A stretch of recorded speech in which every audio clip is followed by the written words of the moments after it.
People who grew up as the black sheep of the family, how's life like now? It's always been obvious that my parents never loved me. But it wasn't until last week, when I turned 16, that I finally got some hardcore evidence. It started off with business as usual. Zero celebration, zero cake. But then, they actually surprised me with a gift. Except it wasn't for me, it was for them. They kicked me out of the house. The reason? My older sister Natalie. She's basically their golden child, and always has been. They've never said why, but I'm socially awkward and never had a girlfriend. Meanwhile, she was the it girl back in high school. But now she's 8 months pregnant, and on my birthday morning my parents woke me up and told me to start packing. You see, we have 4 bedrooms, and they wanted one for the newborn, one for my sister, and one for her boyfriend. At my expense, of course. So I was being booted to my uncle's house. I didn't even react, and after a few minutes of silence they promised to cover all my expenses until I turned 18, as long as it wasn't under their roof anymore. Natalie wasn't even home during this conversation, and I immediately knew that was intentional, so she wouldn't have to witness this train wreck and feel guilty. I thought we had a civil relationship, but at that moment, I knew my family never actually cared about me, and she was no exception. And like any 16-year-old boy being told they're getting kicked out on their birthday, I felt crushed. But I knew nothing I could possibly say would make them actually love me, and that's why I spent my 16th birthday stuffing all my belongings into trash bags. They helped me pack, but honestly, I think they were just speeding up my exit. Once finished, they even drove me to my uncle's place and chatted happily the entire trip. At one point, my mom turned to my dad with a huge smile plastered on her face. Hey, now that OP's gone, we can finally order some Indian food. When we arrived, I expected some sort of goodbye hug, or even a good luck. But instead,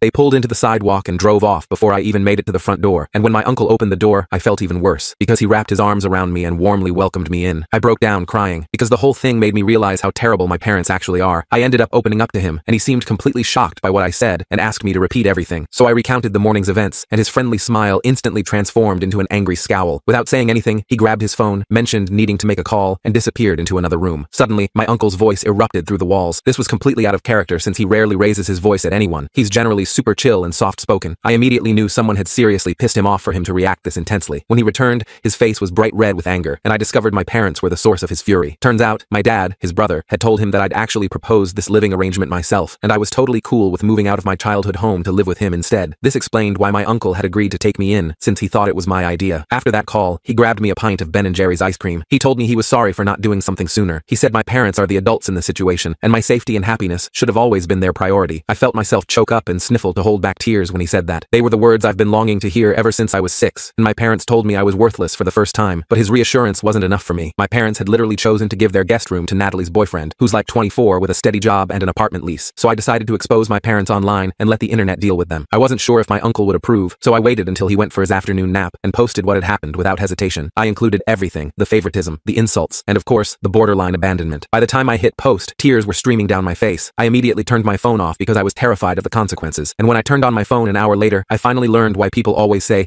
be careful what you post online, because it went viral, but to all the wrong people. I can't tell you what happened next in this video. The full story is on my channel.